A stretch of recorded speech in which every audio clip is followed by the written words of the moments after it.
여러분 안녕하십니까? 김지연입니다. 치열한 공천 전쟁 끝에 4.11 총선 후보들의 면면이 드러나고 있습니다. 현 정권과의 차별화, 정권 심판론을 제기하며 정당들의 경쟁 역시 뜨겁습니다. 이제 유권자 여러분께서 나서서 어느 정당과 어느 후보가 국가와 지역사회 발전에 이바지할 수 있을지 판단을 해야 될 시기인데요. 그래서 수도권을 제외한 전국 9개의 민영방송이 오늘과 내일 양일간 새누리당과 민주통합당 대표를 만납니다. 각 정당의 정책과 총선 공약 그리고 지역사회 발전에 대한 비전을 여러분께서 꼼꼼히 따져보시기 바랍니다. 오늘은 첫 순서입니다. 새누리당의 박근혜 비상대책위원장 나와 계십니다. 어서 오십시오. 안녕하세요. 네, 그리고 오늘 대담을 함께 하실 두 분의 패널 소개해 드리겠습니다. 시사평론가입니다. 고성국 박사 나오셨습니다. 안녕하십니까. 네, 정의준 동아대 교수 나오셨습니다. 네, 안녕하십니까. 네, 두 분 고맙습니다. 자, 그럼 본격적으로 대담에 들어가기에 앞서서 우리 박근혜 위원장님의 인사 말씀 먼저 듣도록 하겠습니다. 이번 총선을 임하는 각오 말씀을 좀 해주시죠. 예. 국민 여러분 안녕하십니까. 이제 총선이 한 달도 채 남지 않았습니다. 저는 이번 선거가 국민의 어려움을 덜어드리고 또 희망을 드릴 수 있는 선거가 되어야 한다고 생각합니다. 지금 이 순간에도 많은 국민들께서 삶의 현장에서 묵묵히 땀을 흘리며 하루하루를 열심히 살아가고 계십니다. 하지만 지금 국민들의 삶은 어렵고 힘듭니다. 제가 비상대책위원장을 맡은 이유도 지금 국민들의 삶이 너무 어려워져서 도저히 지켜만 볼 수 없기 때문이었습니다. 국민들께 드린 약속을 이번엔 반드시 지켜서 어려움을 해결하고 희망을 드려야 한다는 막중한 책임감을 느끼고 있습니다.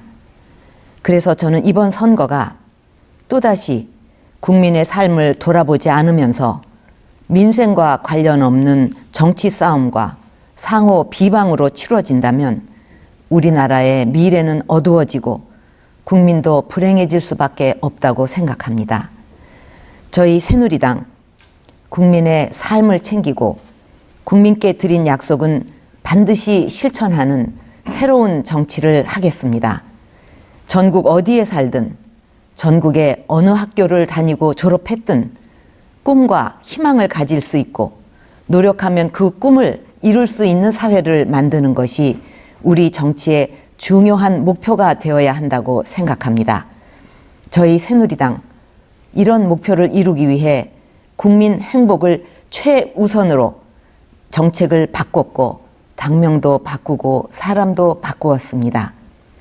아직 부족하게 느껴지시겠지만 더 변화하고 쇄신하겠습니다. 국민 여러분만 바라보고 나아가겠습니다. 지켜봐 주십시오. 감사합니다. 네, 박근혜 위원장의 인사 말씀 드렸는데요. 이 인사 말씀 속에서도 그야말로 이제야 정말로 새롭게 변하겠다라고 하는 그 각오가 아주 절절하게 묻어났는데요. 이 새누리당의 창당과 관련된 얘기 먼저 나누면 좋겠습니다. 이 과거 한나라당에 대한 반성으로 새누리당을 만들게 되었다 이런 말씀을 하셨는데요. 과연 새누리당이 지향하는 정치는 어떤 정치인지 이에 대한 정체성에 대한 질문부터 시작하겠습니다. 정의준 교수님. 예, 올해 총선은 연말에 있을 대선 전초전으로 이제 치러지게 되면서 아무래도 현 정권에 대한 심판이 가장 큰 쟁점이 될 것 같은데요. 집권 여당 내에 이제 최대 계파, 대주주셨던 박 위원장께서도 이번 정권의 불통이라든가 일방적인 국정 운영에 대한 책임이 어느 정도는 있지 않나 그렇게 생각을 합니다. 야당에서 청와대가 난폭운전하는데 그러니까 박 위원장께서 옆에서 조수석에 앉아서 침묵으로 동조한 것 아니냐 이런 표현을 하지도 않았습니까? 그래서 박 위원장께서는 잘못된 과거와 깨끗이 단절하겠다고 하셨고요. 그리고 한나라당에서 새누리당으로 당명까지 바꾸셨는데 어떤 점을 반성하시고 또 현 정권과 어떻게 차별화할 계획이신지 좀 말씀을 듣고 싶습니다. 이 정부가 출범할 때 그 경제 살리기에 대한 국민의 기대가 참 컸습니다. 그런데 지나 보면 경제 지표는 나아졌다고 하더라도 국민의 그 삶은 좀 더 어려워지고, 그러니까 그 성장의 온기가 그 골고루 퍼지지를 못하고 또 양극화는 심화됐습니다. 그래서 그 국민들이 어려움을 많이 느끼고 있고요. 또 소통 문제도 부족함이 있었다고 봅니다. 그래서 급기야 저희가 비상대책위원회까지 꾸리게 됐고, 또 새누리당으로 출범한 그 배경에는 이런 반성이 그 시작이 된 것입니다. 그래서 앞으로 저희 새누리당은 이런 점을 반성을 하면서 모든 정책 역량을 그 국민의 삶을 챙기고 또 그 국민이 힘들어하는 부분에 대해서 실질적인 도움을 드리는 그런 정책으로 거듭나고자 많은 노력을 하고 있습니다. 그래서 정강 정책, 그 어떤 당의 그 어떤 그 최고 가치를 담은 정강 정책도 국민의 행복을 최우선 가치로 해서 모든 의사 결정에 그 중요성, 의사 결정을 하는 데 있어서 어떻게 하면 국민의 행복을 더 높일 수 있느냐 하는데 그 가치를 두고 노력을 하고 있고요. 또 그 앞으로 이런 부분에 있어서 국민들께 그 어떤 진정성을 가지고 더 다가가고 국민이 진정 원하는 그런 변화를 이루는데 그 뜻에 부응하기 위해서 노력을 해 나갈 것입니다. 이런 반성과 또 노력 과정, 이것이 좀 차별화가 아닌가 생각합니다. 네, 모든 정책 역량을 국민을 행복하게 하는데 쏟아붓겠다 이렇게 말씀을 하셨는데요. 그러나 또 정치는 현실이기 때문에 선거에서는 또 많은 의석을 얻는 게 중요할 텐데요. 어느 정도나 얻을 것이라고 예상을 하고 계시는지요? 그러니까 지금 저희가 오죽하면 비상대책위원회까지 꾸렸겠습니까? 이런 마당에 뭐 몇 석을 목표로 한다 이런 말씀을 드릴 상황이 아니라고 생각을 합니다. 다만 이제 이번에 선거를 통해서 국민의 삶을 갖다가 챙기고 또 국민의 어떤 바라시는 변화를 꼭 이루어내기 위해서 그것을 제가 꼭 실천을 해야 되는데, 또 그러기 위해서 비상대책위원장도 맡았는데 그 실천을 하기 위한 그 토대를 이번 선거에서 만들고 싶다 하는 것이 그 목표라고 할 수가 있겠습니다. 네, 구체적인 의석은 말씀을 안 해주셨는데요. 그럼 이런 질문 한번 드려보겠습니다. 의석수에 대한 목표는 내가 감히 말하지 않겠지만 그래도 관심 있는 지역구는 분명히 있으실 것 같은데요. 어떤 지역구에 특히 관심을 가지고 계신지요? 그러니까 제 입장에서는 네. 소중하지 않은 지역구가 없습니다. 예. 네. 그렇군요. 이 선거를 앞두고 모든 것을 바꾸겠다. 당도 바꾸고 정책도 바꾸고 인물도 바꾸겠다. 이런 말씀을 하셨는데요. 이 인물과 관련된 얘기 좀 본격적으로 나눠보겠습니다. 이 인물과 관련된 얘기는 결국 공천의 문제와 연관되어 있을 텐데요. 고 박사님 말씀 좀 해주시죠. 뭐 공천이 이제 거의 마무리된 거죠. 그동안 한 2달간의 비대위 활동 중에 이제 정책 쇄신, 인적 쇄신을 국민들이 납득할 수 있는 수준까지 하겠다고 그러셨잖아요. 예. 그리고 이제 당명도 바꿨고요. 아직 평가하기는 좀 이릅니까? 결국은 평가는 유권자들이 표로 하겠습니다만, 박근혜 비대위원장께서는 그동안 이루어진 인적 쇄신을 어느 정도로 평가하고 계시는지 좀 궁금합니다. 그러니까 지금까지 우리 정치사를 보면 매 선거마다 자의적인 공천으로 인해서 문제가 많았습니다. 근데 이번에 새누리당의 공천은 공천을 하기 전에 어떤 원칙과 기준으로 할 건가 하는 것을 서로 동의를 했습니다. 합의를 보고 그 원칙과 기준에 따라서 지금 공천을 하고 있습니다. 이미 아시겠지만은 도덕성이라든가 또 경쟁력, 그리고 또 25% 컷오프 룰, 그것을 미리 정해가지고 그거에 따라서 그 기준에 맞춰서 지금 공천위원회에서 공천을 하고 있습니다. 그래서 그렇게 원칙에 따라서 하는 것이 쇄신도 되고 또 그 화합의 길도 가는 것이 아닌가 생각을 합니다. 그리고 그거에 대한 평가는 아까 말씀하셨듯이 역시 국민들께서 해주시지 않겠나 생각합니다. 예.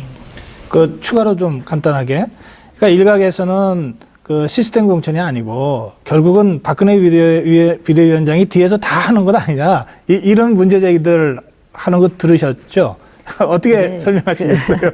이렇게 그 최대한 원칙과 기준에 따라서 그 하더라도 뭐 이런저런 얘기가 있을 수 있겠죠. 근데 그 결과를 보면은 뭐 25% 룰 같은 거는 누구도 손댈 수가 없습니다. 뭐 안타깝고 이래도 어떻게 할 수가 없고요. 또 도덕성 문제에도 뭐 걸리거나 그러면 어떤 예외도 둘 수가 없고 그렇기 때문에 누구도 어떻게 손댈 수가 없다는 것을 아시게 될 겁니다. 예. 네. 정 교수님, 어떻게 공천과 관련된 질문 있으신가요? 괜찮습니다. 네. 네. 지금 앞에서 말씀하시기를 이 누구도 손댈 수 없다 이렇게 말씀을 하셨는데요. 그럼에도 불구하고 일각에서는 지금 탈락자 가운데에서는 나는 이 컷오프에 안 걸렸는데 탈락되었다 이렇게 주장하시는 분들이 많으시거든요. 그것은 어떻게 잘못된 주장인가요? 어떻습니까? 그 공천 추천위원회의 그 위원장께서도 뭐 말씀하시는 걸 제가 들었는데요. 이제 그 룰과 또 쇄신 방향 이런 여러 가지를 그 위원들께서 종합적으로 검토해서 하셨다 하니까 뭐 그 거기에 또 그 여러분들이 의논한 바가 있겠죠. 그 기준에 맞춰 가지고. 예. 제가 한 가지 좀 네. 물어보겠습니다. 그 이번 공천의 특징 중에 하나가 바로 그 연말에 있을 대선을 좀 염두에 둔 공천일 수밖에 없는 건데요. 부산 사상구의 경우 이제 이곳이죠. 그 여고 학생회장 경험이 전부인 그 27살의 여성이 깜짝 공천이 됐습니다. 일각에서는 그 대선 주자로 등장하고 있는 문재인 그 후보의 승리의 의미를 반감시키기 위한 것 아니냐, 뭐 김백이다, 망신주기다, 이제 이런 얘기도 있기는 있거든요. 그 우선 정말 당선 가능성을 고려한 공천이었는지도 궁금하지만 제가 궁금한 건 아무리 잠재력이 있는 젊은이라 할지라도 한국의 정치 현실과 정당의 구조상 사회 경험이 전무한 그 27살 여성이 국회에 가서 특히 보수 정당인 새누리당에 가서 제대로 된 역할을 할 수 있을 것인지 그 여지가 좀 없지 않느냐 이런 얘기가 좀 있습니다. 국회의원을 하게 되면 이제 그 국정에 참여하면서 지역구도 사실 챙겨야 되는데요. 그 공천이 사실상 그 사상구 주민들의 바람은 좀 외면한 게 아니냐 이런 얘기가 있거든요. 여기에 대해서는 어떻게 좀 보시는지요? 예, 뭐 지금 말씀하신 거는 전혀 염두에 두지 않았고요. 오히려 이길 수 있다고 생각을 해서 공천을 한 겁니다. 그러니까 손수조 후보의 경우는 그 사상을 그냥 잠시 거쳐 지나가는 곳으로 생각한 것이 아니라 그곳에서 자신이 태어났고 자란 곳이고 이 고향의 발전을 어떻게 자기가 이루어 보겠다 하는 그런 어떤 당찬 도전을 지금 하고 있는 것입니다. 그래서 저는 오히려 그 젊은이의 그런 열정과 도전 정신이 감동적이지 않는가, 그런 감동을 주지 않았나, 그 지역에 계신 분들께도 그런 생각을 하고요. 또 지금 손 후보가 그 젊은 패기로 그 지역 곳곳을 다 이렇게 다니면서 지역 문제들을 하나하나 이렇게 파악을 하고 있는데 지역 발전도 오히려 더 잘해낼 수 있는 후보라는 생각을 합니다. 사실 지역 발전이라는 것은 개인이 혼자 할 수 있는 것이 아니거든요. 당과 힘을 합해서 하는 것입니다. 그래서 그 손 후보에 대해서도 당에서 최대한 도와줄 것이고요. 그리고 또 한 가지 제가 말씀드리고 싶은 것은 지금 우리가 새로운 정치를 말하면서 이렇게 유망한 이런 그 젊은이를 우리가 외면해서는 안 되지 않겠는가 하는 생각도 해봅니다. 그러니까 만약에 이번 선거에서 손 후보가 당선이 된다고 하면은 그 젊은이들에게 우리 젊은이들도 나라를 위해서 나설 수가 있다. 나라를 위해서 일할 수 있는 그런 희망과 용기를 줄 수 있을 것이라고 생각을 하기 때문에 우리 사상 주민들께서 우리 정치에 좀 선거 혁명을 이번에 일으켜 주셨으면 하는 그런 바람이 있습니다. 제가 좀 받을까요? 오늘 방송 끝나고 손수저 후보를 만나실 계획이시죠? 예, 그렇게 돼 있습니다. 예. 뭐라고 하시겠어요? 지금 그 말씀드린 예. 이런 내용으로 이제 우리 당원들도 만나고 또 네. 거기 지역에 계신 분도 좀 잠깐 뵐 수 있을 것 같습니다. 예. 알겠습니다. 그 지금 새누리당 공천 어느 때나 공천하면은 후유증 많이 있잖아요. 이번에 새누리당 탈락자들 중에서는 일부 이미 탈당한 사람도 있고 그런데요. 근데 이제 어제 김우성 의원의 당 잔류 선언, 또 오늘 이동관 청와대 전 홍보수석의 뭐 이 당 잔류 선언도 있었고요. 진수 의원도 뭐 보류한다고 그러고요. 대체로 이제 이 공천 후폭풍이 좀 한 곱이 넘어가는 건 아닌가 그런 생각이 들더라고요. 그런데 이제 공천과 관련해서 그 박근혜 비대위원장께서 탈락자도 당의 소중한 자산이다 이렇게 먼저 말씀하셨고, 그다음에 승복하는 문화가 중요하다 이런 말씀도 하셨어요.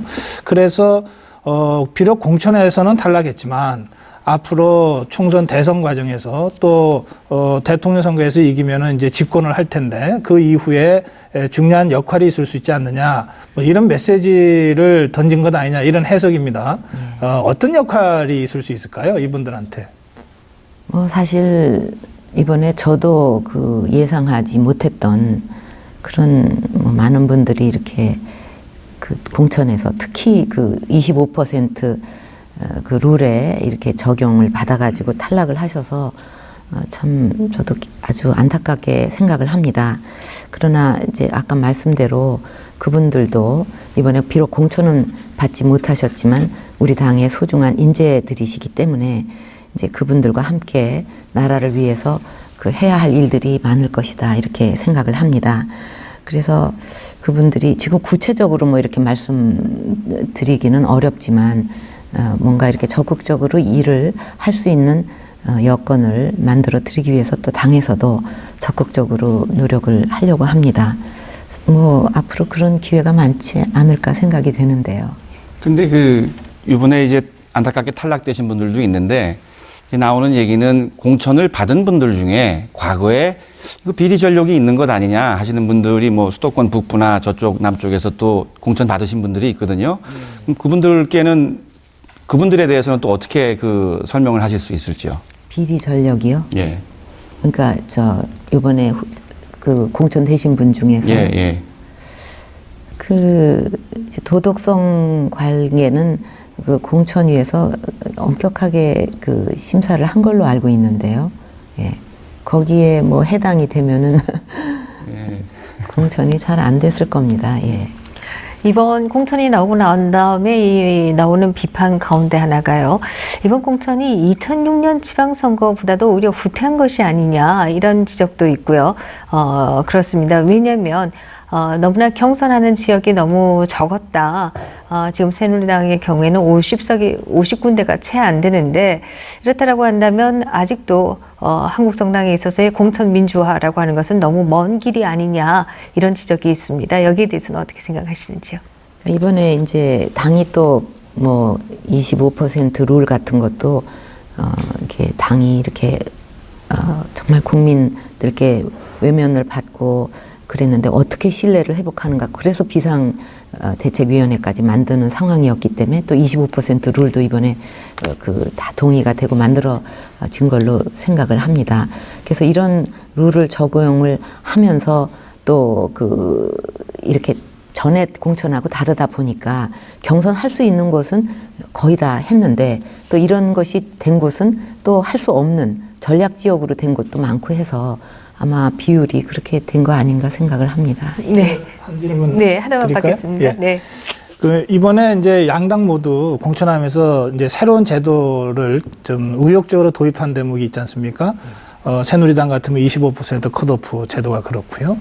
또 민주통합당 같으면은 모바일 경선을 우선 이 양당이 합의가 안 됐기 때문에 자기들이라도 먼저 하겠다 그랬잖아요. 근데 이 모바일 과정에서 좀 불미스러운 일도 있었고 그러다 보니까 우리 저 위원장님하고 한명규 대표님 간에 좀 설전도 있었던 것 같아요. 그 모바일 경선에 대해서는 어떤 생각 갖고 계신지요?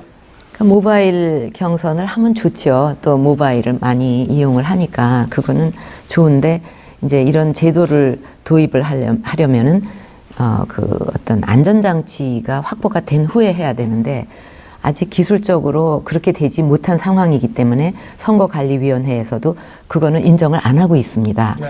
그렇기 때문에 그 저희 당에서도 그것은 아직 받아들이기에는 여러 가지로 그 나중에 걱정되는 부분이 많다 해가지고 못 받아들인 거거든요. 근데 결국은 그런 사고가 나지 않았습니까? 또 그게 그런 식이라면 또 그게 빙산의 일각일 수도 있고 그래서 이거는 기술적으로는 하여튼 안전장치가 확보되면은 뭐 저희도 얼마든지 그 방향에 대해서는 뭐 그걸 반대하는 네, 거는 그러시군요. 아닙니다. 예, 예. 네, 이것으로 공천과 관련된 얘기는 좀 마무리를 하겠습니다. 지금까지 이 새누리당의 정체성 그리고 공천에 대한 말씀 나눠봤는데요.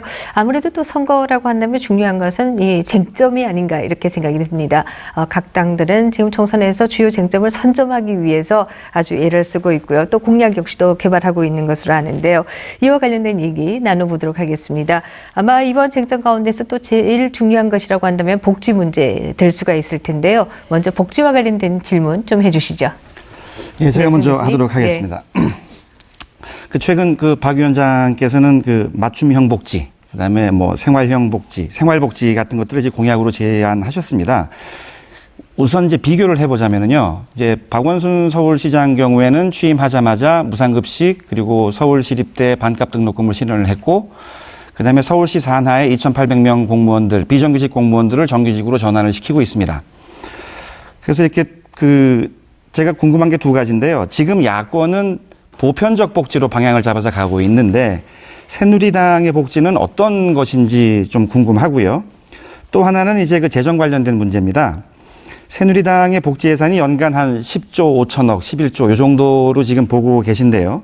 지난달 그 방송기자클럽 토론회에서 위원장께서는 60%는 그 예산 지출을 줄이는 방식으로 하고 나머지 40%는 세금을 이제 더 걷어서 보니까 그 주식 거래라든가 그 금융소득에서 조금 이제 세금을 부과하겠다 그러시는 것 같습니다.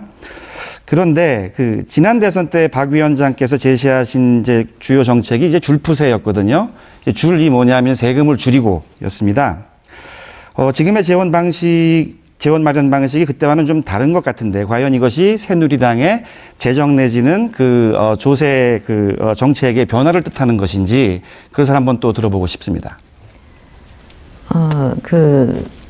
그때 이제 줄푸세를 얘기한 것은 그 당시 상황이 너무 우리나라 경제가 침체돼 있었기 때문에 그 경기를 부양해야 되고 또 소비도 늘려야 되고 이런 상황에서 이제 감세 정책을 추진을 해야 된다 이렇게 된 겁니다. 그게 근데 감세라고 해서 세입을 줄이는 것이 아니라 세율을 낮춰서 좀 이렇게 경기를 부양하고 활성화하자는 그런 걸 했고 그래서 그 정부 들어와 가지고 또 감세는 많이 이루어졌습니다. 근데 감세를 한다고 해서 무한정으로 한도 없이 하는 게 아니라 이제 그 정도 이루어졌는데 이제 지금 상황에서는 또 여러 가지로 어떤 양극화라든가 또 이런 문제 또 어떻게 하면은 이렇게 성장이 좀 골고루 퍼지게 하는가 이런 또 문제가 있기 때문에 이 부분에 대해서는 무한정 감세를 하는 것이 아니고 이제 어떻게 하면은 이 성장의 온기가 골고루 퍼지게 하느냐 하는 쪽으로 우리가 생각을 해야 된다는 그런 생각을 하고 있습니다. 예. 예. 그러면은 아까 첫 번째였는데요. 그럼 보편적 복지에 대비되는 어떤 선별적 복지가 방향이 되는 건가요? 새누리당의 복지 정책은? 선별적 복지라고 말씀드리기보다는 맞춤형 복지라고 말씀드리는 게 정확할 것 같습니다. 그러니까 평생 맞춤형.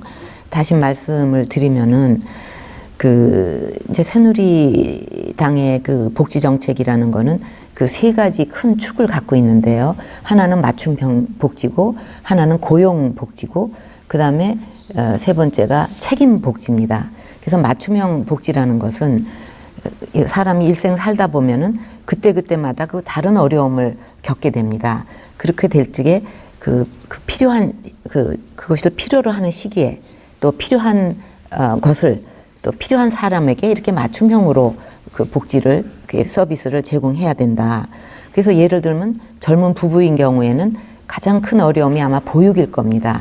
그래서 이제 저희들은 어떻게 하려고 하느냐 하면은 0세부터 5세의 아동들에게는 보육시설에 가거나 그렇지 않으면 집에서 양육을 하거나 소득에 상관없이 이제 지원을 하는 걸로, 보육을 지원을 하는 걸로 그런 계획이고요.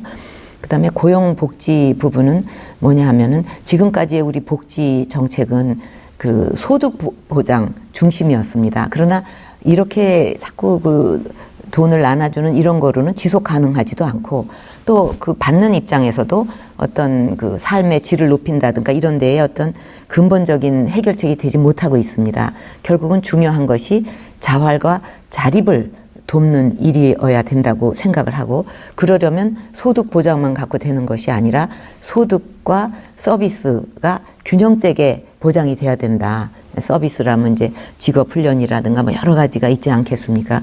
그리고 또 고용을 적극적으로 지원을 해줘야 된다. 그쪽으로 유도를 해줘야 된다. 그런 차원에서 EITC 제도를 더 확대한다든가, 또 저소득층에 대해서는 사회보험료 지원을 확대한다든가, 이제 이런 방향으로 저희가 실천도 하고 있고 노력을 하고 있습니다. 그리고 또 한 가지 이제 중요한 부분이 비정규직 문제인데, 비정규직에 대해서는 어쨌든 어떤 차별을 해소해야 된다. 그래서 그런 거에 대한 정책도 내놨고요. 또 이렇게 상시적이고 계속 반복되는 이런 업무에 대해서는 정규직으로 다 전환해야 된다. 근데 그러기 위해서는 공공 부분부터 솔선수범해야 된다는 차원에서 이제 2015년부터는 공공 부분에 대해서는, 그런 일에 대해서는 정규직으로 전환하는 그런 정책을 저희가 추진하려고 하고 있습니다. 네, 잘 알겠습니다. 복지 정책의 아주 세세한 부분을 말씀해 주셨는데요. 네, 고 박사님. 이제 4년 전에 이명박 후보를 압도적인 지지로 대통령으로 뽑았을 때요, 우리 국민들이 다른 건 몰라도 좀 경제는 좀 살려줄 수 있지 않을까 이런 기대가 많이 있었지 않습니까? 그런데 이제 4년이 지났는데 성적표가 좀 초라한 것 같아요. 서민들은 더 살기 어려워졌다 그러고요. 조금 전에 위원장님 말씀대로 비정규직 문제는 오히려 악화되어 있는 것 같고요.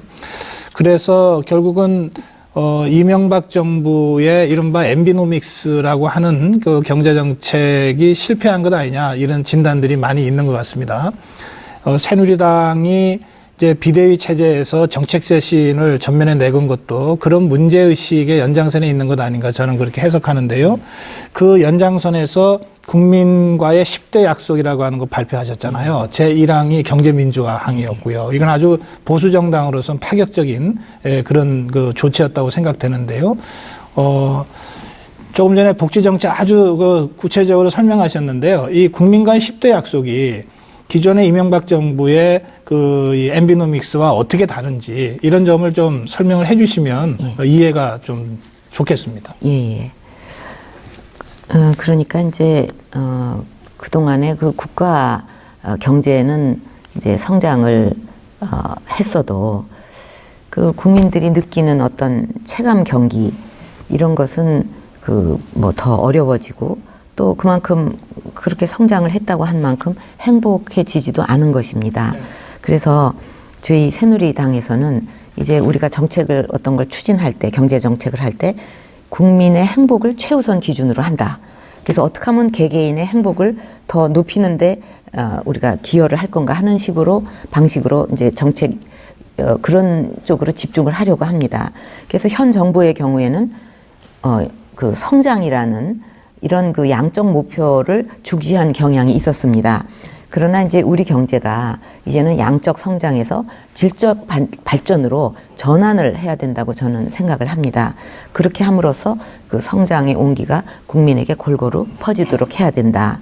그래서 지금까지는 성장률 중심, 또 수출 중심, 대기업 중심 이렇게 됐다고 하면은 이제 앞으로는 고용률 중심, 그리고 수출만이 아니라 수출과 내수의 쌍끌이 경제로 가야 되고, 또 대기업 중심도 이제 대기업과 중소기업이 동반 성장하는 이런 방향으로 바꿔나갈 생각입니다. 네.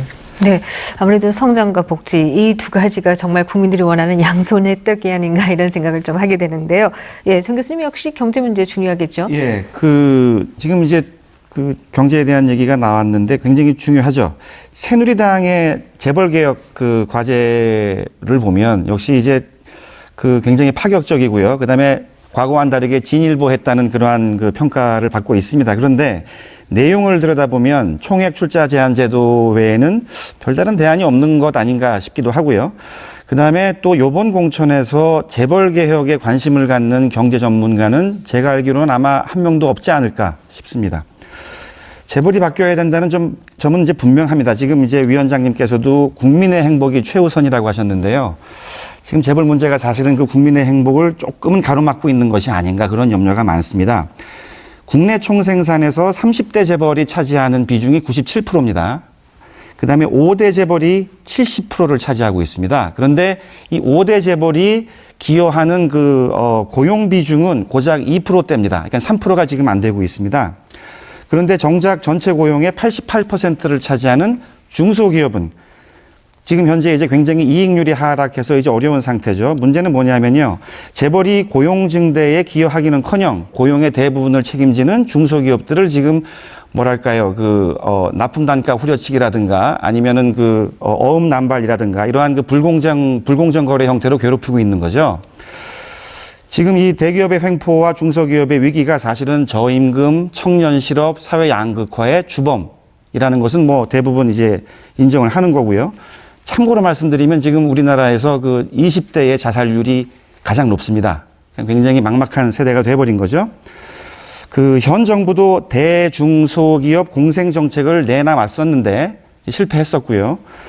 재벌과 대기업의 고용기여도를 높이고 중소기업을 살릴 수 있는 방안이 지금 쉽지 않아 보이는데 새누리당이 이 두 가지를 한번 한꺼번에 해결할 수 있는 방법이 혹시 가지고 있는지 한번 궁금합니다. 그러니까 우리 경제가 지금보다 한 단계 더 업그레이드 하려면은 각 경제 주체들이 이제 동반 성장해야 되고 또 성장의 혜택이 이제 골고루 퍼져야 됩니다. 그래서 우리 새누리당의 이번에 정강 정책을 확 바꾸면서 이 어떤 경제 민주화 그거를 갖다가 아주 핵심 정책으로 이렇게 설정을 한 것도 그 이유에서였습니다. 저희가 이제 추구하는 대기업 정책이라는 것은 대기업에서 긍정적인 부분은 이제 적극적으로 더 이렇게 좀 장려를 하고 또 부정적인 측면은 보완을 하자. 이제 이것이 핵심인데요. 그러니까 대기업 집단 경우에는 미래 성장 동력에 투자를 많이 하고 있습니다. 이거는 좋은 일이니까 이제 그런 방향으로 적극 나아갈 수 있도록 좀 그거는 장려를 할 일인데, 근데 이제 또 한편에서는 대주주의 일가들의 어떤 사익 추구를 위한 어떤 일감 몰아주기라든가 또 부당한 단가 인하 또 담합이라든가 또는 그런 여러 가지 불공정한 거래 관행들이 있지 않습니까? 이것은 아주 근절하기 위한 정책을 강력히 펴나갈 것이다. 이렇게 말씀을 드릴 수가 있습니다. 그래서 이것은 야당이 주장하는 재벌 해체라든가 또는 징벌적 정책, 이거하고는 분명히 목표가 다릅니다. 그리고 저희는 경제 민주화를 통해서 어떤 공정한 시장 경제, 이것을 확립해야 된다. 이렇게 공정한 시장 경제를 확립을 하고 그 바탕 위에서 중소기업들이 국제적인 경쟁력을 확보해서 중견기업으로 더 나아가 대기업으로 이렇게 성장할 수 있는 토양을 만들어야 된다고 생각을 합니다. 그리고 실질적으로 중소기업들을 그런 방향으로 돕기 위한 대책들도 저희가 마련을 하고 있습니다. 예를 들면은 이제 중소기업 경영자들을 가장 힘들게 하는 것 중에 하나가 연대보증 제도 아닙니까? 그거는 이제 우리가 아주 폐지하기로, 금지하기로 이렇게 하고 있고요. 또 중소기업의 기술 개발, 또 마케팅, 해외 진출 이런 것은 이제 계속 지원을 확대해 나갈 예정이고, 또 우리나라의 다른 부분도 그렇지만 이 칸막이, 부처 간의 칸막이로 인해 가지고 어떤 중소기업을 지원한다고는 해도 굉장히 얼기설기 설켜 있어 갖고 지원받기가 힘든 부분이 있습니다. 그래서 이것을 수요자 중심으로 바꿔서 원스톱 서비스로 해서 어느 한 곳에 가면 중소기업이 필요한 서비스를 다 받을 수 있도록 그런 그 좀 정책을 저희가 이제 추진을 하고 있습니다. 네. 복지와 경제라고 하는 가장 국민들의 삶에 있어서 중요하지만 또 좀 무거운 얘기를 주로 나눴는데요. 아무래도 이제 유권자들이 가장 관심 있어 하는 부분 중에 하나가 이 당 대표의 개인에 관련된 문제들도 참 관심 있어 하는 것 같습니다. 고 박사님 거기에 대해서 질문을 좀 해주시죠. 네, 그러죠. 네. 이제 말씀 들으면서 오늘 토론에서도 벌써 국민의 행복을 최우선 가치로 한다는 말씀을 여러 번 하셨거든요. 뭐 이를테면 이거를 뭐 박근혜의 행복 국가론이다 뭐 이렇게 표현해도 될지 모르겠는데요. 그러니까 이런 생각을 언제부터 좀 체계화하셨나요? 예, 제가 그런 생각을 많이 했고 또 그거를 처음 제가 공적으로 많은 분들 앞에서 그거를 표현한 것이 그 스탠포드 대학에 가서 몇 년 전에 연설을 할 적에 그 원칙이 바로선 자본주의 이제 그거를 가지고 얘기를 할 때는 제 생각이 그때는 상당히 굳어져 있을 때였습니다. 그래서 그 후에 복지 정책이라든가 경제 정책을 추구하는 방향이 뭐 거기하고 거의 다 일맥상통해서 발전시켜 온 것입니다. 그렇군요. 스탠포드 대학 연설이라고 그러셨으니까 한 5년 가까이 좀 숙성된 그런 정책. 예, 그 전부터 계속 그 생각을 많이 하면서 제가 생각한 것을 이제 정리를 해서 그때 발표를 한 겁니다. 그러셨군요. 예. 한 가지만 더 좀 여쭤볼게요. 저는 이제 이 선거라고 하는 게 일종의 시대 정신을 국민들이 선택하는 거라고 생각하거든요. 저는 지금의 시대 정신으로 제가 뭐 꼭 주문을 한다면 저는 국민 통합을 제시하고 싶은데요. 이제 박근혜 비대위원장께서는 아버님이신 박정희 전 대통령이 맞아요. 우리나라의 산업화를 이끌어온 주역이시잖아요. 그러니까 그리고 그 과정에서 사실은 뭐 유신 체제를 거치면서 많은 민주화 운동 인사들이 고생을 하기도 했고 말이죠. 그러면서 아직도 말하자면 우리 사회의 한 세력의 대표는 될 수 있을지 몰라도 반대자까지 포함한 전체의 대표성은 조금 부족하지 않냐 이런 문제 제기를 받고 계신 걸로 알고 있습니다. 그런데 이게 언젠가는 넘어야 될 벽이잖아요. 산업화와 민주화가 언제까지나 이렇게 20세기적인 대립구도 속에서 따로 놀 이유는 없지 않습니까? 그 점에서 그 문제를 해결하기 위해서 위원장께서 먼저 좀 손을 내밀고 먼저 행동하실 의향은 없으신지 좀 여쭙고 싶습니다. 지금 말씀하셨듯이 저도 우리 사회가 필요로 하는 시대 정신, 지금의 시대 정신 중에 하나가 분명히 국민 통합이라고 생각을 합니다. 지금 양극화도 이렇게 심해졌고 또 계층 간, 지역 간, 또 세대 간 뭐 이렇게 좀 격차가 자꾸 벌어지고 있어서 이런 갈등을 완화하고 좀 국민이 하나가 되는 이런 통합으로 가야 된다 하는 것이 굉장히 중요하고 이것이 국가 발전을 위해서나 또 국민 행복을 위해서도 꼭 필요한 일이라고 생각을 합니다.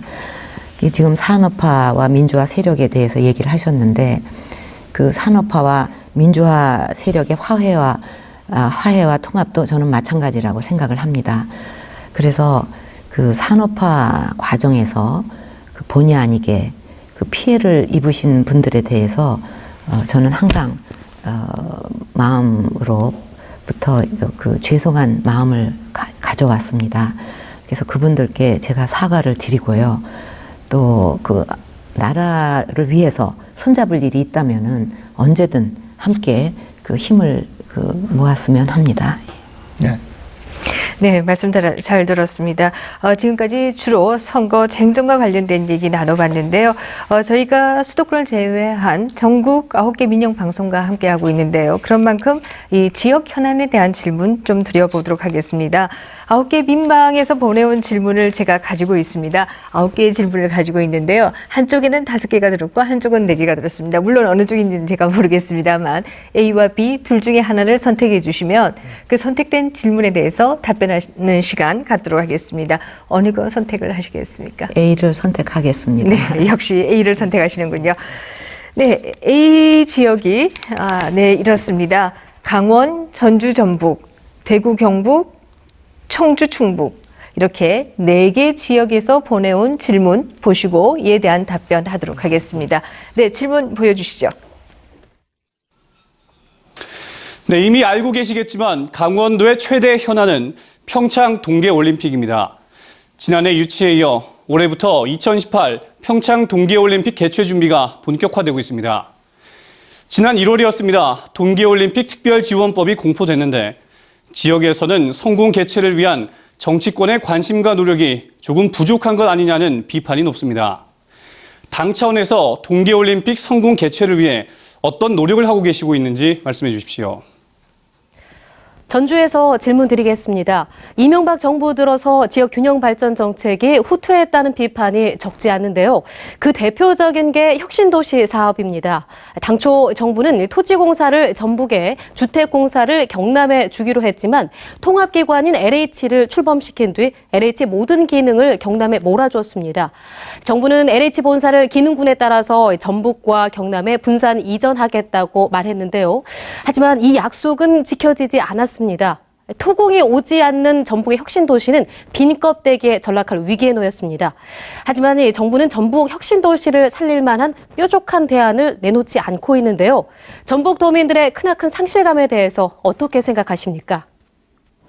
이 수도권 집중화 현상이 갈수록 심각해지는 상황에서 대구 경북이 살 수 있는 길은 반드시 하늘길이 열려야 한다고 지역민들은 생각하고 있습니다. 현재 남북권 신공항 재추진을 위해서 각계에서는 힘을 모으고 있는데요. 이에 대한 견해를 말씀해 주시죠. 19대 총선을 앞두고 충북 지역에서는 국립암센터 분원 설치 문제가 최대 이슈로 부상해 있습니다.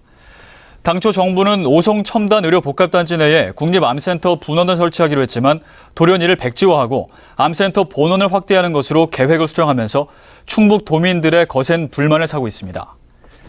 충북도민들은 암센터 분원 유치가 무산된 이유를 동남권 신공항처럼 정치적 계산에 휘둘린 것으로 판단하고 있습니다.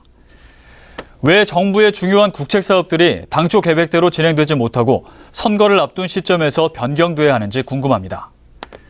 암센터 분원은 지역 균형 발전 측면이나 접근성 면에서 충북 오송에 들어서야 한다는 여론이 높은데 이 문제를 어떻게 생각하십니까? 네, 이렇게 4개의 지역 현안에 대한 질문 받으셨습니다. 조금 혼란스러우실 것 같긴 합니다만, 네, 답변 차례대로 해주시면 되겠고요. 네. 그러면은 그 강원도부터 말씀을 드릴까요? 네, 좋습니다. 네. 그 강원도는 이제 그 평창 동계올림픽 그에 대해서 어떤 지원을 할 건가 이것이 이제 질문의 요지라고 생각을 됩니다. 그래서 이 평창 동계올림픽은 사실 3번이나 우리가 도전을 해가지고 그 이루어낸 이제 국가적 대사고 또 강원도만의 일이 아니라 우리 대한민국의 아주 중요한 그 대사입니다. 그래서 우리가 반드시 이제 철저히 준비해서 성공을 꼭 시켜야 되는데 저는 또 그 대회가 성공되는 것도 중요하지만은 또 하나 중요한 것은 이 평창 동계올림픽이 동해안 지역 발전과 연계가 반드시 돼야 된다. 그래서 그 지역 발전을 하는 중요한 계기로 이번에 만들어야 된다는 것을 중요하게 생각을 하고 있습니다. 그래서 이것도 그 정부 차원에서 지원이 잘 이루어질 수 있도록 제가 노력을 하겠습니다. 저와 또 저희 당이요. 그리고 또 전에 또 특별법 제정할 적에도 저희 당이 이렇게 여러 가지 노력을 했지만 앞으로 또 시행령을 정하고 또 대회 시설을 갖다 확충하고 이러는 데 있어서도 그 강원도의 의견을 잘 반영할 수 있도록 그 노력하겠다는 말씀을 드리겠습니다. 그리고 대구 경우는 이제 그 신공항 문제를 이제 질문을 하셨는데 사실 신공항 문제는 이제 정부에서 약속을 했다가 이제 폐기를 한 것입니다. 근데 저는 정부가 폐기를 했다 하더라도 이거 미래 국가 경쟁력 차원에서 이것은 꼭 필요한 인프라다 이렇게 생각을 하기 때문에 또 국민에게 약속을 드린 일이기 때문에 다시 추진할 것이라고 이미 말씀을 드렸습니다.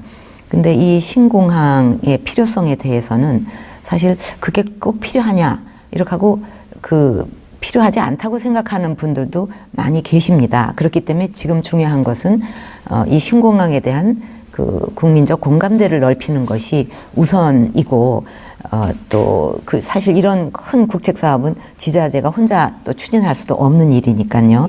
근데 지금 이 신공항 추진이 결정된 것 같이 이제 입지 문제를 가지고 이런저런 그 주장을 하는 것은 좀 지금은 바람직하지 않지 않나. 우선은 공감대를 형성하는 것이 중요하다. 그리고 이제 이 입지 문제는 정말 그 객관적인 전문가들이 결정을 하도록 이렇게 할 것임을 약속을 드리겠습니다. 네, 지금 두 질문에 대한 답변을 주셨는데요. 제가 질문 두 개를 더 추가적으로 소개해 드리겠습니다. 앞에서 4가지 질문이 있었는데요. 지금 답변을 하시지 않은 것이 이 전주 전북에서 나온 LH공사 전주 이전 문제, 그리고 전북 혁신도시에 대한 보상 문제가 있었고요. 그리고 충주, 충북에서 질문한 것으로서는 이 IT와 BT 산업도시로서의 발돋움하는데 어떤 지원을 하겠습니까? 라고 하는 거였습니다. 예. 그 충북 경우에는 이제 그 어떤 BT 산업의 발전을 위해서 충북의 그 오송으로 들어서야 되는데 이게 이제 왜 무산됐는가 이런 이제 불만이 참 많으신 것 같습니다.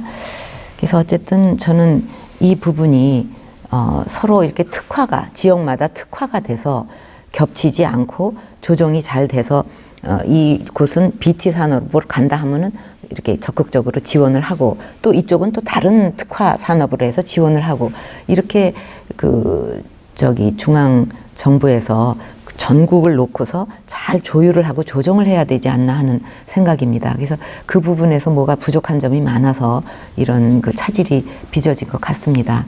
이 부분에 대해서는 제가 좀 잘 알아보고 검토를 해서 어떻게 하면은 충북 지역에서 갖고 있는 이런 그 어려움 또 불만이 해소될지 그 연구를 하도록 하겠습니다. 그리고 이 전북의 혁신도시 또 NH공사 이 문제는 정말 이분들이 이것 때문에 굉장히 마음고생을 많이 하시고 막 또 시위도 하시고 그랬어요. 그런 과정을 제가 잘 알아서 이게 이제 어느 한 곳으로 뭐 가야 되다 보니까는 이제 이런 결정이 났는데 참 그때 어떻게 좀 모든 이쪽 지역이나 저쪽 지역이 알 수 있도록 투명하게 모든 과정을 공개를 하면서 좀 지역민들의 어떤 양해도 구하고 이런 절차가 좀 있었으면 좋았지 않았을까 그런 아쉬움을 많이 갖게 됩니다. 네, 고생하셨습니다. 4가지 질문에 대해서 연달아 하나만 추가 질문 받겠습니다. 네. 지금 여기 이제 부산이라서 제가 이 질문을 드려야 될 것 같아요. 아까 남북권 신공항 말씀하시면서 지금 어디라고 얘기하는 것보다 공론화가 중요하다고 말씀하셨잖아요. 예, 신공항이 필요한 것인가. 네, 그렇습니다. 근데 실제로 부산 분들은 박근혜 비대위원장은 어쨌든 대구 경북으로 가져가려고 그러는 것 같아요라고 생각을 하시는 것 같아요. 대구 경북에는 할 데가 없을 겁니다, 아마. 지난번에 지난달이었나요? 기존에는 이제 동남권 신공항으로 부르다가 남북권 신공항으로 이름이 바뀌면서 이것이 충청 호남을 아우르는 신공항이 될 것이다 해서 부산의 민심이 그때 한번 굉장히 들끓었었죠. 뭐 앞으로 그런 거 계획을 또 염두에 두고 신공항을 추진하시는 건가요? 아니, 그거는 신공항 문제에 대해서는 제가 아무 백지 상태라고 보시면 됩니다.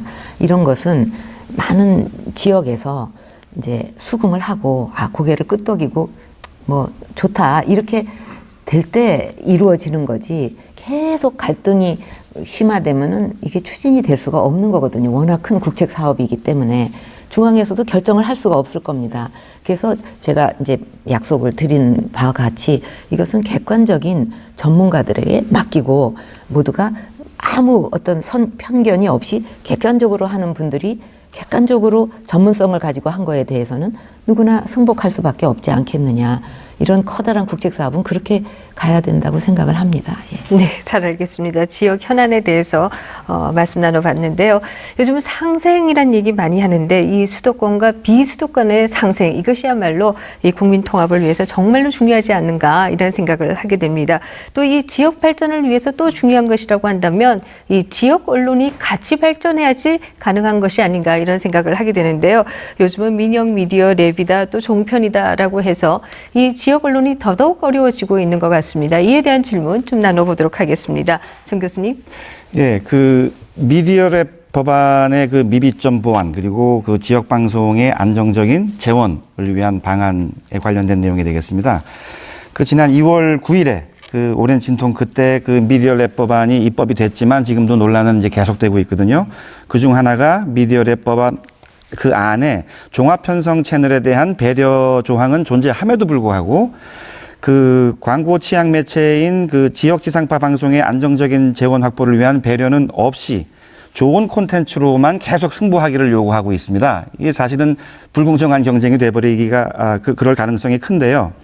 지역 지상파의 안정적인 재원 확보 그리고 지역 방송 콘텐츠의 경쟁력의 강화와 유통 활성화를 위한 새누리당의 대책을 좀 한번 여쭤보고 싶습니다. 사실 그 이 지역 방송은 이제 우리 방송의 중요한 그 추진 방향이 방송의 다양성, 지역성, 또 공익성 이런 거 아니겠습니까? 근데 이 지역 방송의 그 지역 방송의 그 지역성을 잘 살려야 될 뿐 아니라 또 더 나아가서 그 지역이 갖고 있는 그 문화, 가치 이런 것을 존중하고 보호하는데도 지역 방송은 굉장히 중요한 역할을 하고 있습니다. 근데 이 미디어법 제정으로 인해 가지고 뭐 경영에 타격을 입을 정도로 이렇게 그 지역 방송이 어려움을 겪는다. 또 수입이 갑자기 급격하게 줄어든다. 이거는 정말 바람직하지 않은 일이라고 저는 생각을 합니다. 그래서 뭐 그러지 않아도 어떻게 하면 지원을 할 건가, 재원 확보를 위해서 이런 세부적인 논의가 지금 되고 있는 걸로 알지만 어쨌든 지역 그 민방이 이런 법 제정으로 인해서 급격하게 어떤 수익의 변화가 오지 않도록 저도 관심을 갖고 그 챙기도록 그 방안을 마련하도록 노력을 하겠다는 말씀을 드리고요. 또 그 안정적인 재원 확보를 위해서는 뭐 광고 수익 그뿐 아니라 말씀하셨듯이 이제 유통 활성화라든가 또 그 프로그램 경쟁력을 높인다든가 이런 것도 필요하지 않겠습니까? 그래서 그 프로그램의 경쟁력을 높이기 위해서 제작비 뭐 그 지원을 더 확대한다든가 또 이런 것도 좀 뭔가 우리가 신경을 써야 될 거고 또 어떤 지역에서 만든 프로그램이 전 국민이 볼 수 있도록 또는 세계 시장 무대로 진출할 수 있도록 하는 것도 우리가 좀 노력을 해야 될 부분이라고 생각을 합니다. 네, 고 박사님. 지금 설명을 해주셨는데 조금 더 깊이 좀 들어가서 한두 문제만 좀 짚어보겠습니다. 위원장님께서는 이제 지역 문화 발전이나 지역 다양성의 발전이라는 측면에서도 지역 방송이 굉장히 중요한 역할을 한다 이렇게 말씀하시잖아요. 지금 이제 당장 오늘 TV도 그래서 지역 9개 민방이 공동으로 하는데 문제는 이제 최근에 스마트폰이나 스마트 TV가 이제 발전해서 말하자면 중앙의 지상파를 동시에 뭐 전국적으로 재전송하는 것이 기술적으로 하나도 어렵지 않게 됐거든요. 이렇게 되면 사실 방송 권역이라고 하는 게 사실상 무의미해지는 것 아닙니까? 그런데 이 문제가 충분히 지역 방송들의 어떤 자생력이 키워지지 않는 상태에서는 이 지역 방송의 생태계가 심각하게 교란될 수 있잖아요. 그래서 이 문제에 대해서 새누리당이 좀 더 분명한 뭐 단계적인 무슨 허용 조치라든지 무슨 제도적인 그 지원 방안이 있어야 될 것 같거든요. 그 점에 대한 말씀을 좀 더 해주시면 좋겠습니다. 사실 뭐 지금 이제 그 방송 통신 기술이 발전을 하고 또 융합을 하고 이러니까 그 이용자들의 행태도 많이 달라지고 또 그게 뭐 우리나라뿐 아니고 이제 세계적으로 그 글로벌 마켓에서 이제 그런 형태가 계속 같이 진행이 되고 있는 상황이라 이런 것은 이렇게 법으로 막고 규제하고 한다는 게 좀 기본적으로 어려운 면이 있습니다. 지금 시대에. 그렇지만 역시 이제 그 방송의 지역성이 굉장히 중요하기 때문에 이렇게 변화된 새로운 환경에서 이 지역 민방이 어떻게 하면 이 지역성을 발전시킬 수 있겠는가. 이제 그거를 마련해야 되겠죠. 그래서 그 방안을 제가 적극적으로 찾도록 하겠습니다. 저희 당에서 같이. 네, 지금 기다려봐야 되겠습니다. 앞에서 말씀도 하셨지만 이 미디어의 융합 시대이기 때문에 또 지역 방송이 어려움을 겪고 있는 것은 분명한데요. 그럼에도 불구하고 이 지역 방송에 계신 분들은 방통위가 좀 너무 무관심한 것이 아니냐 이런 불만을 가지고 있습니다. 그런 점에서 이 지역 방송 발전위원회라고 하는 것이 방통위에 있긴 하지만 지금 현재는 뭐 아무 권한이 없어서 무용지물이다 이런 평가들이 나오고 있는데요. 이것을 좀 독립기구로 해달라 이런 요구들이 있는데 어떻게 생각하시는지요? 사실 이제 그 지역 방송이나 또 취약 매체나 이런 매체들이 갖고 있는 그 어떤 고유한 그런 역할과 가치, 이거는 이제 장려돼야 되고 또 보호돼야 된다고 저도 생각을 합니다. 근데 그것을 위해서 별도의 독립기구를 만들어야 하는가, 그거에 대해서는 좀 신중한 검토가 필요하다고 생각을 하고요. 뭐 사실 방통위에서는 이제 이런 문제를 다룰 그 주무 부서도 없는 형편입니다.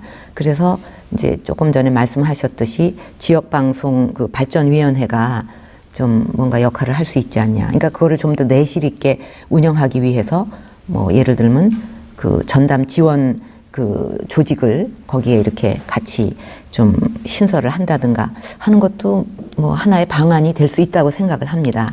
근데 어쨌든 금년에 방송통신위원회에서 지역 방송 종합 발전을 위한 그런 어떤 안을 마련한다고 제가 듣고 있습니다. 그래서 그거를 만들 때 그게 좋은 안이 될 수 있도록, 실질적으로 도움이 되는 안이 될 수 있도록 저나 또 저희 당에서 관심을 갖고 챙기도록 하겠습니다. 네, 제가 지역 현안과 관련해서 한 가지만 질문을 더 드리도록 하겠습니다. 지금 현재 이명박 정부에 들어와서 이 지역 균형 발전이 너무 후퇴하고 있는 것이 아닌가, 이런 평가가 나오고 있습니다. 과거의 세종시나 또 혁신도시 이런 문제들이 너무 지지부진하거나 아니면 주민 간의 갈등만 낳고 있다, 이런 지적들이 많이 있는데요. 앞으로 이 지역 균형 발전 어떤 방향으로 어떻게 해나가실 생각이신지요? 저는 이제 평소에 우리 이제 국민이 어느 지역에 살든 골고루 잘 살아야 되고 또 모든 지역이 함께 발전하는 대한민국이 돼야 된다, 이런 대한민국을 저는 꿈꿔 왔습니다. 그래서 지역 균형 발전은 국정 운영의 이제 핵심 아젠다로 저는 생각을 하고 있습니다. 그래서 앞으로 저나 또 새누리당에서는 지역 발전을 하는 데 있어서 지역별로 특성화된 발전 정책이 중요하다, 이것을 지속적으로 이제 추진해 나가려고 하고 있습니다.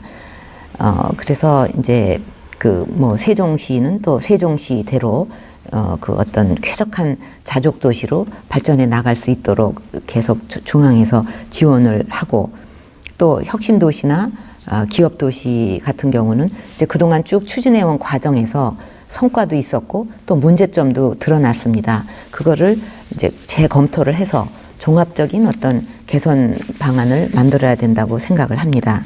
또 그렇게 할 거고요. 그리고 이제 지역 균형 발전을 위해서 이제 정말 중요한 것은 이것을 사업을 계획을 하는 초기 단계서부터 중앙 정부가 일방적으로 획일적으로 이렇게 해서는 안 되고 지방 정부의 목소리를 잘 듣고 그것을 반영할 필요가 있다고 생각을 합니다. 그래서 이제 앞으로 새누리당에서는 지역에 맞는 특성화 분야를 지역민이나 지자체가 결정을 하도록 하고, 중앙 정부에서는 전국을 놓고 그것을 잘 조정하고 이제 조율을 하는 과정을 거치면서 또 물적인 또는 제도적인 그런 지원을 해야 되지 않나, 중앙 정부는요.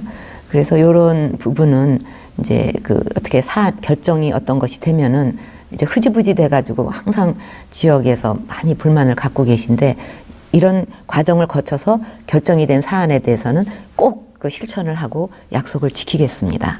네, 부산에 오셨기 때문에 부산과 관련된 질문도 제가 하나 드려야 되겠는데요. 이 주요한 현안 중에 하나가 이 해양수산부의 문제인 것 같습니다. 이 해양수산부가 두세 개 부처로 나누어지고 난 이후에 이 부분이 너무 약화되기 때문에 지역 경제에 부정적인 영향을 준다, 이런 얘기들이 많이 나오고 있는데요. 이 부분 어떻게 다시 복원을 하실 생각이십니까? 어떻게 보십니까? 예, 지난번에 제가 부산 와서도 이제 한번 말씀을 드린 적이 있는데요. 우리나라는 삼면이 바다지 않습니까? 그리고 21세기는 해양의 시대라고도 불립니다. 그러니까 바다에서 광물 자원이나 에너지나 식량이나 이런 것을 확보하는 것이 국가 안보 차원에서나 또 국가 발전을 위해서도 아주 중요한 일이 되고 있습니다. 근데 이렇게 중요한 해양 수산 분야가 어떤 전담 부서가 없어가지고 행정 수요에 제대로 부응도 못하고 이 발전도 못하는 것은 참 문제라고 저도 생각을 하고 있기 때문에 저는 앞으로 그 해양수산 분야에서 우리 미래 성장 동력도 찾아야 되고 또 그 해양수산을 우리 국가 발전에 어떤 그 중요한 과제로 삼아야 된다고 생각을 하는 입장에서 앞으로 해수부 부하를 포함해서 이제 그것을 맡을 수 있는 어떤 그 기구 이거를 적극적으로 저는 검토를 하려고 합니다. 네, 잘 들었습니다. 긴 시간 새누리당의 총선 정책과 또 지역 정책에 대한 답변해 주셨는데요. 두 분께서는 어떻게 들으셨는지 궁금해집니다. 먼저 고 박사님부터. 네. 조금 전에 해수 부활을 말씀하셨기 때문에 사실 포함해서. 네, 예. 이공계 과학계에서는 이 과학기술부의 부활 또 이 IT계에서는 정보통신부의 부활을 계속 요구하고 있는 거 잘 알고 계시죠? 예, 예, 좀 예. 종합적으로 검토를 해주셨으면 하고 그렇습니다. 제가 주문드립니다. 예. 그 아까 그 시작하시면서 그 민생과 관련 없는 상호 비방 선거를 지향해서 이게 어려운 국민들한테 희망을 주는 선거와 정치를 하고 싶다, 해야 되겠다 이렇게 말씀하셨어요.